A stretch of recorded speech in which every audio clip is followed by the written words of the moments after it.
For choosing to watch this televised conversation with His Excellency, the President of the Republic, William Ruto. This is a joint interview with different media houses steered by NTV, KBC, TV47, K24, and KTN, as well as Citizen TV. My name is Sam Kituku from Citizen TV. And my name is Michelle Ngele Odhiambo from K24 TV. My name is John Jacob Curie of KBC TV. And I'm James Smart from NTV. My name is Ken Mijungu from the Standard Group, KTN. Happy New Year, Linda Alela, TV47, Cape Media. All right, and of course we have the President of the Republic, William Samoei Ruto. Good evening, and first of all, how are you doing this evening? Good evening, good people, and thank you very much for introducing me. I would have introduced myself. Go ahead. And Happy New Year to you guys, and Happy New Year to the good people of the Republic of Kenya, wherever you are. It's my wish that we've all, by God's grace, crossed over the year, and we are all beginning this year 2023 together, and we are hopeful that this year is definitely going to be better than last. Mm-hmm. And maybe also to use this opportunity, welcoming you guys here, and to thank Kenyans across the country for, first and foremost, for voting for me and all the other leaders that were elected across the political divide in Kenya. Thank you very much. And secondly, for doing two very important things that sets a new record for us as a country. Voting on issues and driving our country away from ethnic politics. That was a big score for the people of Kenya. And secondly, carrying out our elections peacefully. I think that was a huge mark of maturity of our democracy. And I want to thank all the people of Kenya who voted in this election, who participated in one way or another. And I want to promise them that I will consistently work towards working with all the leaders that have been elected in all the categories to drive our country into the future. Right, and Mr. President, we want to talk about some 5 key issues. First of all, the cost of living and the state of the economy. We'll also speak about education. We'll speak about governance and politics. We'll also speak about pre-election pledges. And also we'll speak about security, both locally and internationally. And we thank you for making time to have this conversation with us.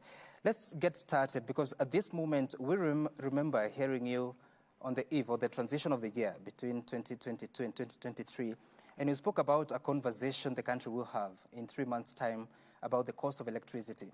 We look at how much one has to pay. If you, for instance, you have a bill, you pay 4,000 shillings, and you get your units, about 152 units, you find that 30% is going to fuel energy charge. You also find that the token amount is only 47%, actually less than half the amount that you're paying.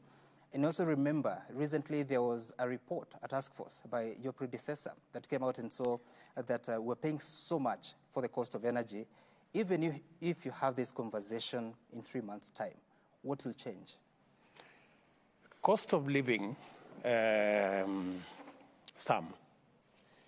is a sum total of many things. It's not just energy, right? It's a combination of, in fact, the biggest contributor to the cost of living is the cost of food. Many households spend up to 52% of their monthly income on food. Therefore, if we seriously want to attack the cost of living jigsaw, we must deal with the cost of food. And it is the reason why cost of living was a big part of the conversation Kenyans had in this election. All of us made commitments in many ways. I did.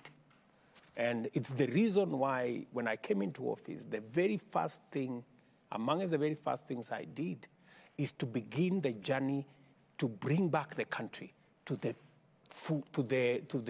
to the trajectory of food production.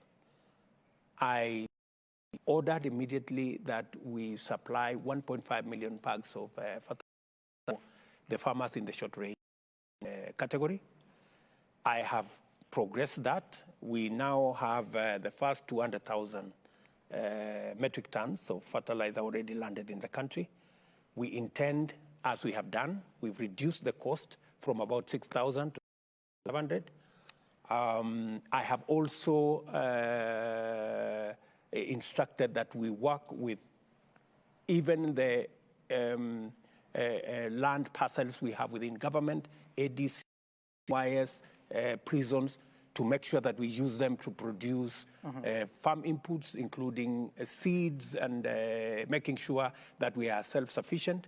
I have also worked out with the cabinet to ensure that since we already have a gap that is obvious because of the kind of harvest we've had, the unreliability of rain, the high cost of inputs have contributed to where we are, you know. And for your information, Sam, this is a journey. We didn't get here yesterday. Right. We got here because we took 3 years not making the right decisions. We suspended the fertilizer subsidy program. Intervened when farmers were asking for farm inputs. Today, I am promising the farmers of Kenya, just the same way we supplied the first 1.5 million acres, 1.5 million bags of fertilizer, we will supply 6 million bags of subsidized fertilizer to our farmers. We will make sure that they have the correct seed. We will ensure that they have the correct support. We are now working on mechanization. We have a program, Agricultural Finance Corporation, to make sure that we increase the mechanization of our agriculture. We are currently at around 40%. We want to drive it to 80%. These are some of the interventions that fell through when we didn't get our trajectory right. But what I said, speaking to what you have said on cost of energy, Right. there was an attempt, you know, which was not well thought out, to try and introduce subsidies in that space, which failed miserably because we were spending 3 billion shillings every year to subsidize energy. There was no increase in consumption of electricity. There was no reduction of any products that were coming out of our factories. There was no increase of people who were getting employed because we had brought subsidy. It was just a waste. You know, nobody benefited. The consumers did not benefit. It ended up just lining the bottom line of a few companies and a few people. Right. So what I have insisted and what government of Kenya is going to do, we are going to support production of food. We are going to interrogate the cost of energy, right? We have 3-4 lines, which I have instructed, we're going to spend 1 billion shillings to sort out 3 lines of transmission, 3 transmission lines, so that we can retire the plant we have in Moroni that is producing energy at 52 US cents, which is, you know, we are getting power from our hydros at 4 US cents. Can you compare between 4 US cents and 52? And it's because we have power in Takwel, which we are not using maximum because of a transmission line.